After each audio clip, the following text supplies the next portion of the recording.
Hello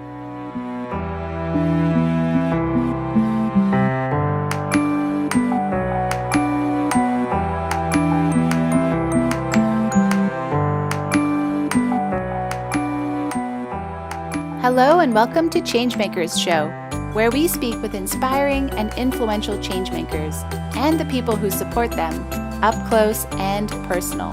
So get cozy and get ready to listen to our changemakers' stories and advice. Ask your burning questions and get inspired by their impact so you can be and bring the change you wish to see in the world too. Now let's get started with today's show. Hi, everybody, and welcome back to Changmakers Show. My name is Danielle, and I'm joined here today by Grant Trehant, founder of Cause Artist, and we're so excited that you took the time to chat with us today, Grant. Thanks so much for being here. Yeah, super excited. Excited about what you guys do, and it's just a great addition to the community. Thanks so much. And actually, this season, we're sitting down with a lot of social enterprise supporters or people who are working to build that ecosystem space, because obviously it's a place that we're very involved in, but also we see there's a lot of value to kind of pinpoint where some of these resources are around the ecosystem so that new and aspiring and current social entrepreneurs can kind of navigate their way through all of the available resources they can tap into and really make sure they're spending their time on things that are going to help move themselves forward. Plus, guys like you have so much experience meeting a lot of different types of social entrepreneurs and change makers, and I'm sure you have a wealth of insights and knowledge to share with our community as well. Hope so. So just so everybody can get to know you a little bit better, can you share so a little bit about your background and what got you to where you are today, and if you had, what was your light bulb moment or kind of the turning point that made you say, I really want to start Cause Artist? What was the inspiration for that? Well, it was about over 4 years ago now. So this was sort of before, really social enterprise and social entrepreneurship was a bit, trending and sort of coming up in the world as a legitimate thing. And there just wasn't a lot of resources out there. So I sort of sprinkled and kind of found a couple of these different things. Just doing my own research, I started to discover a few brands out there that were doing some cool things. And I was like, wow, this is really interesting. Um, some of them started to come out from the Tom's movement, right? So it was some sort of one for one models, but they were doing it with shoes or sunglasses, whatever it may be. And I was like, this is interesting. And there wasn't really a resource out there for me to like discover more, right? So I was like, well, I think this is interesting. I think more people might as well. So it was really just out of me looking for something for myself. I was like, I really want a resource where I can just go and kind of discover these new projects around the world. Sorry, Grant. Can you hear me? You cut out a little bit. Okay. Sorry.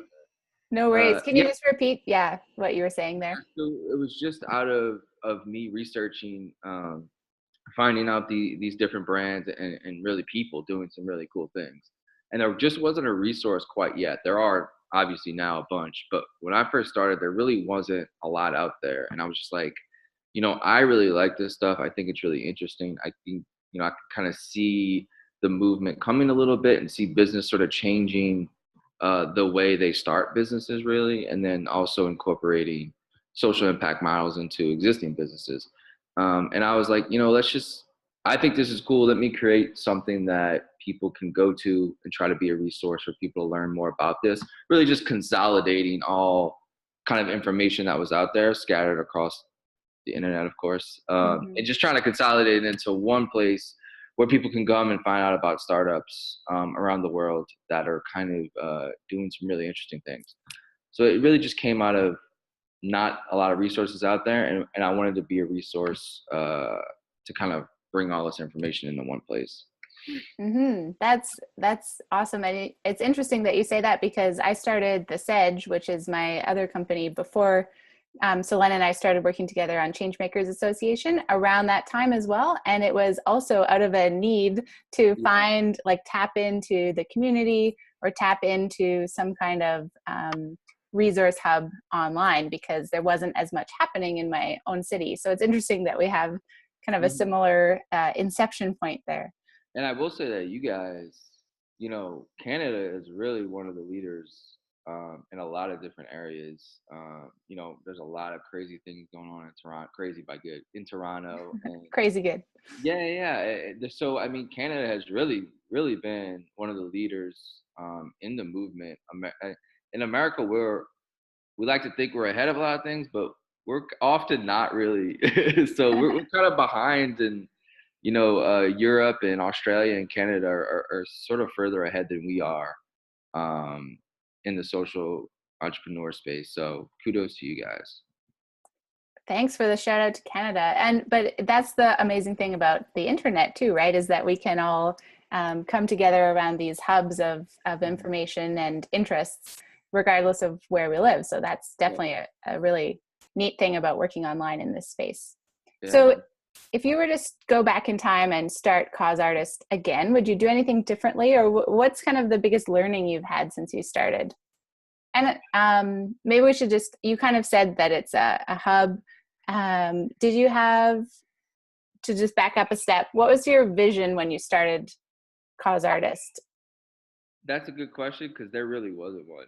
Okay. It really wasn't a decision where I'm going to put business plan together and put all this stuff down on paper. Like, literally, I just researched these companies' websites and literally just sent questions to the founders. And I was like, look, I'm starting this site. I'd love to interview you about how you started, company, and what was sort of, the aha moment for them. So there really wasn't any vision behind it. It wasn't a plan at all. It was just, I was just super interested in the space, and I wanted to learn more personally. So it really just was, I like this stuff. Yeah. Organic. Questions. Yeah. I mean, it was just super organic, and just out of a passion that this stuff is really cool. And I think it's about to really change the dynamic of how business and how people shop. I really felt that from sort of day one.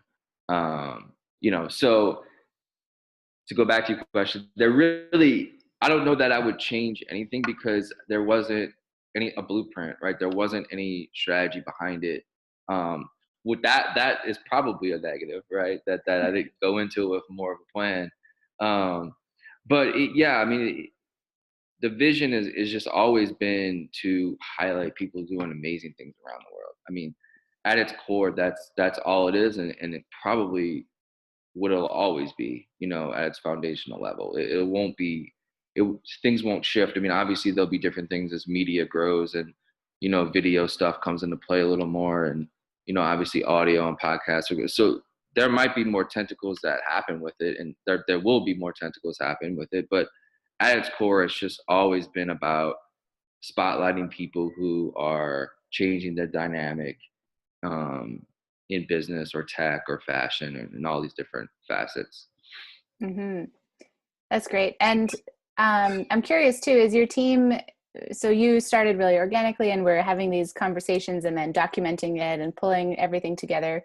And have you grown your team since then, or is it mainly yourself just going through the same kind of process? Yeah, so it's mainly, it's just been me. I've had a couple people come through and help out with some different things as we sort of like grown, and just influx of emails, and there's so many, like, as there's just so many things going on around the world. It's so interesting. It's like you want to cover everything. Yeah, it's really tough to do when it's just one person, and then you have somebody that kind of wants to help out. So we've had a couple of people come through, and mainly it's just really contributors from around the world that's contributing stories from where they're at. So team wise, it's really it's just me. It's always been me. I've had Jasmine Rain, who is great. She's sort of doing her own thing in Toronto, but she actually just moved to India to start her her zero waste hostel in India. So she's doing some really cool things. So she has helped out with a lot of different things like that, but she's sort of moved on and doing some stuff on her own.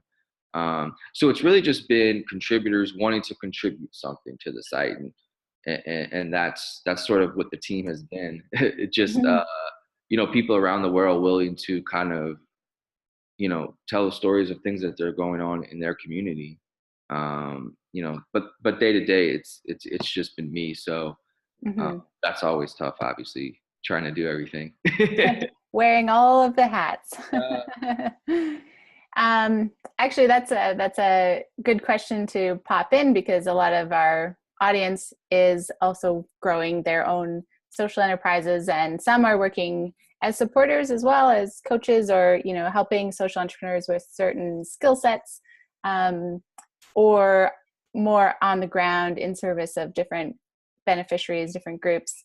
And so, yeah, that prioritizing all of the things is definitely a challenge. Do you have any tips for our audience about how you manage doing all the things all the time? I would, yeah, I think you just have to be willing to learn and not get sort of um, distracted, or I'm trying to see the word.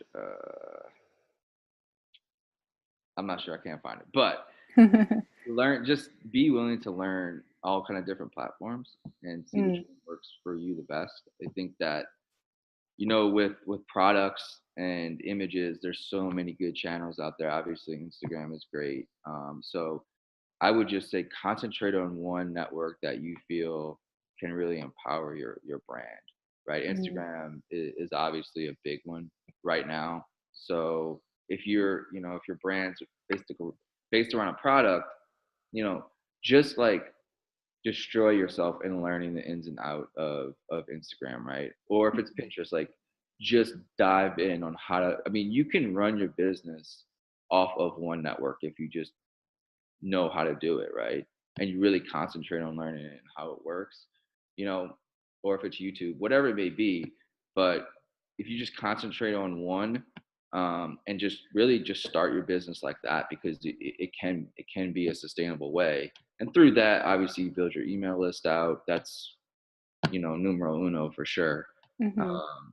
But look, we can go down a big rabbit hole with a bunch of this stuff. But I would say The just focus. really Yeah. laser focused on one specific network and just really amplify your brand there, and then everything else will sort of come. But it's just about learning. It's learning how those networks work. It's learning how you know email marketing, it works great for brands. So it's just constant learning. There's so many great resources out there for pretty cheap. I mean, you can basically learn anything you want for like Mhm. $20 on Udemy, right? Or like Skillshare. Like, so I just think there's so many avenues out there for people to just learn different things that, one might not be for you. You might waste time and say, that really wasn't great, but now, you can move on and try something different. But there's so many resources out there for people. And it's just, if you can learn to just love knowledge, you're going to do okay. You're really not going to fail, you know? Right. You keep learning and adjusting. But I think what you pointed out about the focus is huge, right? Because there's so many resources and there's so much information. Yeah, it's easy to go down all the rabbit holes. So I like your advice about sticking to focusing on one, like owning one strategy, at least to start with, and then getting comfortable with that. Yeah, and then you can hire somebody else to go focus, on something else, and Yeah. be really good at that too. So, it's yeah, it's definitely a struggle in the beginning to figure out what your right avenue is. Right. That's perfect lead into my next question, which is, because we're talking to social enterprise supporters, we want to ask you guys, what have you tapped into some support as you've grown cause artist along the way? So we talked a little bit about team, but maybe in the way of mentors or advisors or that type of thing, how have you supported your own development and growth? Yeah, I think it's really just been from, interviewing 300 social entrepreneurs. I mean, Right. It's baked into your business. it's not really a better way to learn, right? From Right. other people that are doing it and either failing or succeeding at it. So I think it's just been, for me, it's just been, you know, over the years, we've had content on the site ranging from, health technology to, you know, fashion brands using shoes right out of old tires, right? So we've had such a broad spectrum of content that I've got to learn more about, all kind of things that I never thought I would learn about, and talking to the people who have, tried to make that happen. So, you know, that's really been my support system, is all the people that are starting these companies, learning from them, and trying to amplify their message, for them, but all while learning about, all different sectors from all parts of the world and how things work differently in India and Singapore, but they might not work well in LA, right, or New York. So Hmm. there's so many different, people out there with different knowledge sets about different sort of things, that's it's such a education every day, learning about different things. So, but Hmm. I mean, look, there's you guys out there. There's a great community called Common in LA. They do a lot of things for sort of, social entrepreneurs and trying to come together, to amplify each other's message and give tools to help each other out. Um, Josh Shookman does a really good job at Social Change Nation. So there's definitely people out there that, that I've talked to, and kind of like this, and just, we always talk about what the industry is, and, what we saw it grow into. Yeah. So, I mean, a lot of my first interviews were, Hannah from Bang Shoes, and they just surpassed, $1 million in sales. And that was the first interview ever on Cause Artists 4 years ago, right? Wow. So you've seen this whole They didn't trajectory. have a website up yet, right? And then my second was Bridget from Listen Headphones, and they just Wow. scored a deal with Delta to be their global distributor of headphones in their first class. So I've seen people like absolutely start from not even a website and just an idea, and then absolutely grow it into a business that is successful and hires people and creates jobs. So Hmm. I think it's a real thing that people kind of, in the past, when you thought of social entrepreneurship and goods that give back, it was sort of these trinkets, right? From people made in a small town in Peru or something like that, like jewelry, right? And like very just kind of bright things. And that was sort of it. But now it is morphed into anything you see on the shelves in Target or Walmart, there's going to be an ethical alternative to that. And that's what I think has elevated, the industry, is because the products, one, are better because they're Hmm. made, usually they're made ethically, they're made out of certain materials. And the story behind it is that they have an embedded model of, when you buy something from us, something's going to happen on the back end as well. So I think people are noticing that. And I think that's what I've learned a lot, is how that has changed over a short period of time, really. I mean, 4 years, 5 years. Yeah. No, it's really, I think that's a good point, is that the products that are coming out of social enterprises are definitely competing like over and above the mission, and the cause, which is what makes it successful in the long run in the mass marketplace. So there's a lot of room to Yep. accelerate that impact. So given that you've spoken with 300 social entrepreneurs and more, have you noticed any themes among them about your hunch on which mindsets or values or perspectives help them move forward, maybe more than others? I think, and I think we talked about it, is focus.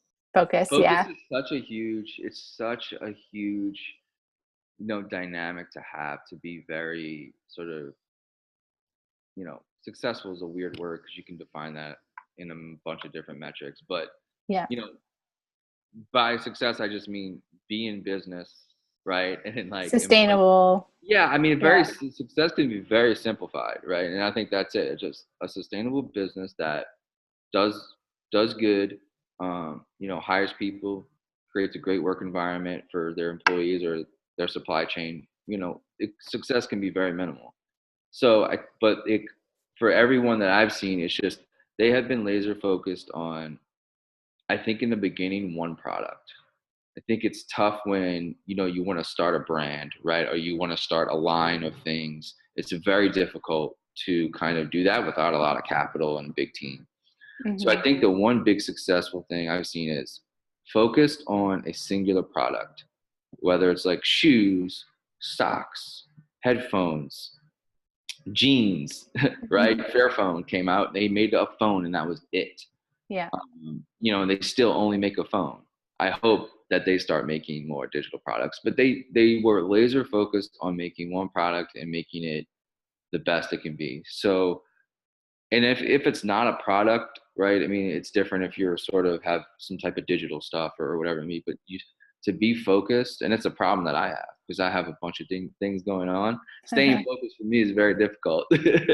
I So second that. yeah, so I mean, but I've noticed that in the people that have been um, doing really well in the space and growing their brands and products is that they have been focused on one thing, and with that, everything else sort of comes in, and you can start to be flexible on how you distribute that one thing or market it. So, it's I would say the hardest thing to do is probably to be focused because a lot of people can't, right? They have a bunch of different, you might have kids, you might have a couple of jobs, but if you really want to be and make an impact, I think you have to be really singular focused on one, your impact or the product that you're trying to get out there.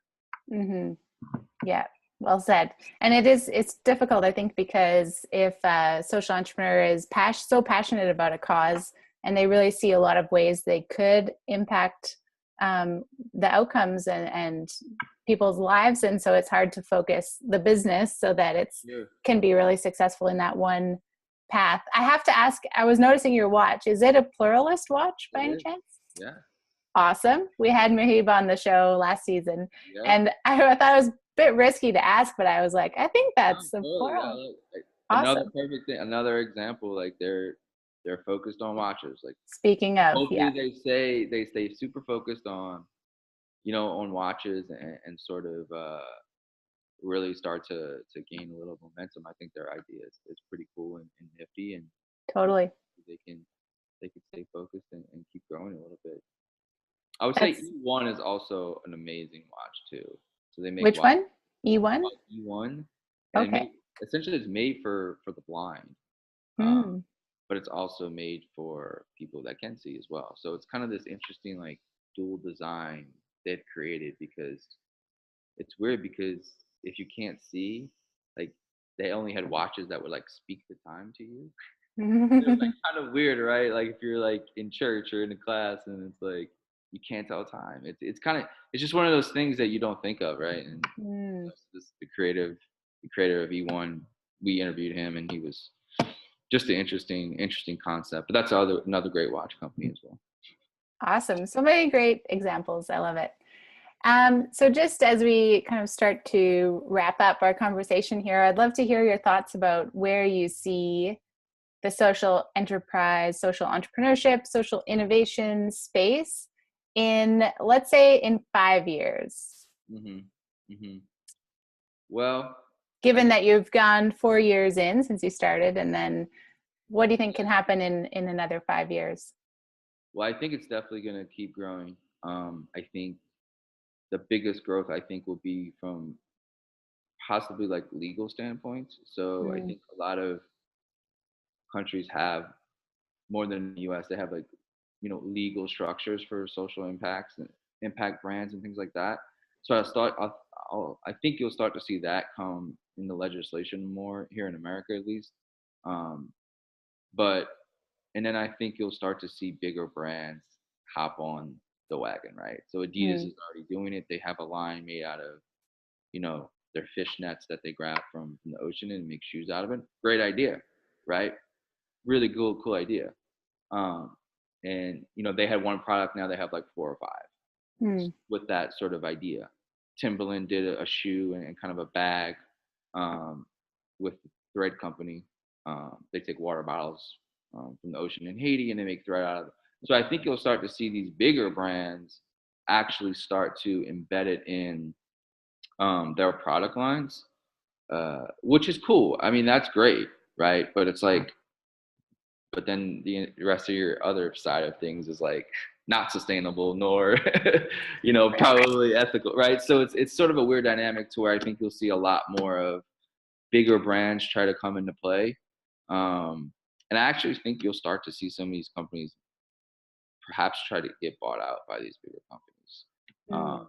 to where they sort of infuse capital in them, and they grow. A lot like Tom's is, they got a massive investment, like $200 million, right? So I think you'll probably see a lot more of that.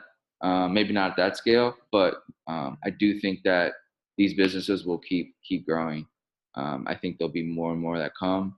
I think bigger businesses will piggyback off of that and try to implement sustainability, right? Like sustainable Right. fish from McDonald's, right? Like you'll start to see that, but from the product lines, uh, Right.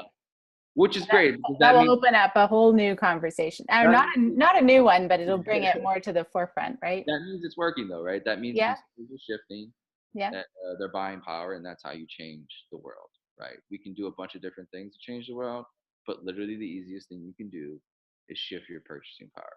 It's literally that easy. Mm. Worlds will change, kingdoms will bend to you. Like if Yeah. you just The buy, customer is king. if you just shift you know, your philosophy on like buying certain things, the system will change and things will get better. So, Yeah. um, yeah. So that's where I see it at. Yeah, that's a really good point. It should be interesting, and because those bigger companies and corporations, as much as that strange tension will still be there in terms of like how ethical and how sustainable are these little product lines that they might launch, but they do have huge reach and huge supply chains, so that can have a big impact No doubt too. about it. Yeah. I think it's a positive for sure. It's Yeah. definitely positive. I just you know, I would like to see maybe those companies maybe you know s- kind of spotlight the people who kind of made it to the Who've forefront. been, yeah, yeah. Maybe sort of, whether it's you know feature them, or I mean buy them, or whatever, right? Kind of give them a little bit more of credit, right? I think Yeah. Like think that makes I'm so hopeful that will happen, but it won't. But I'm you afraid that you can a lot hope, of yeah. people will, if like Beats headphones comes out with a similar, you know, themed product line, right? And people will just buy that instead of actually buying the companies Mm, who created the idea, right, of that type of model. So right. that I do worry about that for sure, because they can do that. Are so massive, right? That they can sort of just not steal an idea. That's tough to say, but sort of just make their own out of it, and then take sales away from the Yeah. ones who kind of came up with it. Right. Maybe it will be when you mentioned that, it makes me think of Patagonia's investment program where I think they've actually invested in Bureau, who also does fishnet Yep, recycling, into skateboards and yep, sunglasses. And so that kind of partnership could be really powerful if the totally, corporations are supporting and investing in the smaller social enterprises. totally.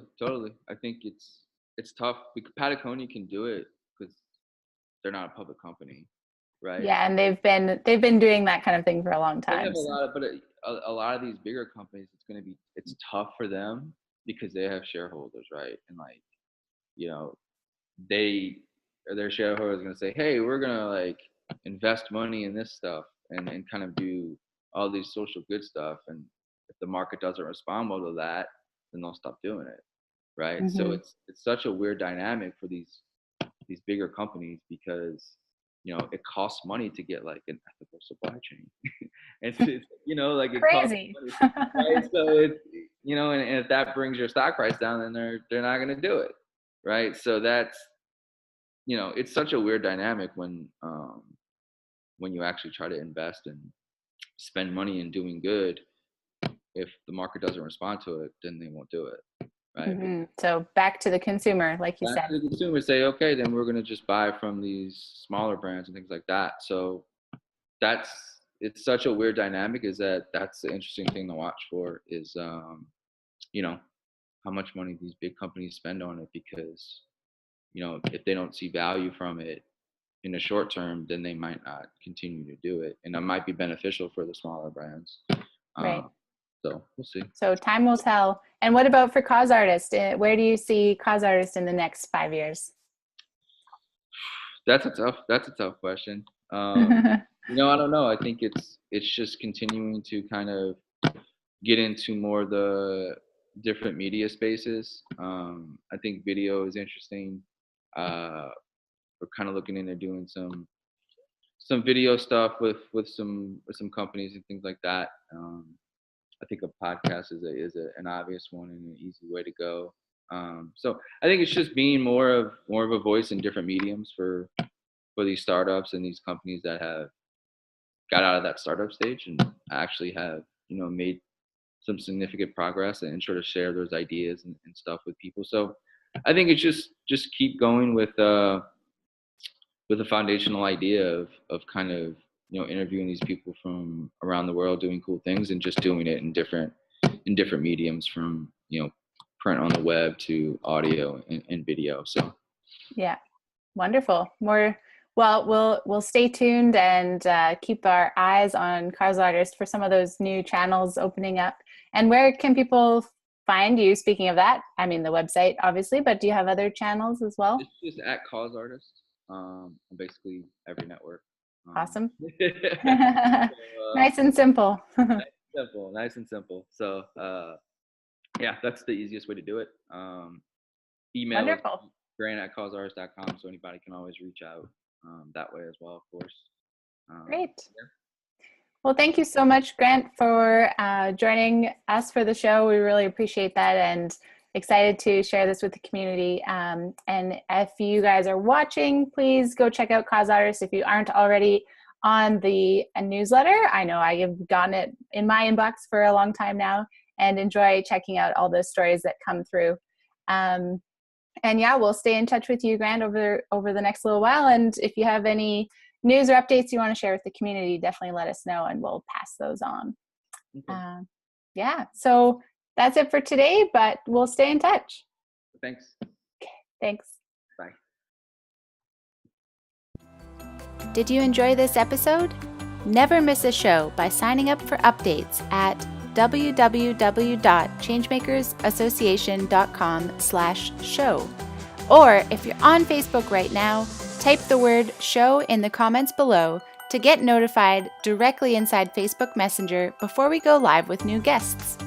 Changemakers Show is proudly brought to you by me, Danielle, and my awesome partner, Solen, and our brainchild, Changemakers Association, the place to be to get connected with the knowledge, mentoring, and community support that every changemaker needs to succeed and thrive, creating sustainable impact.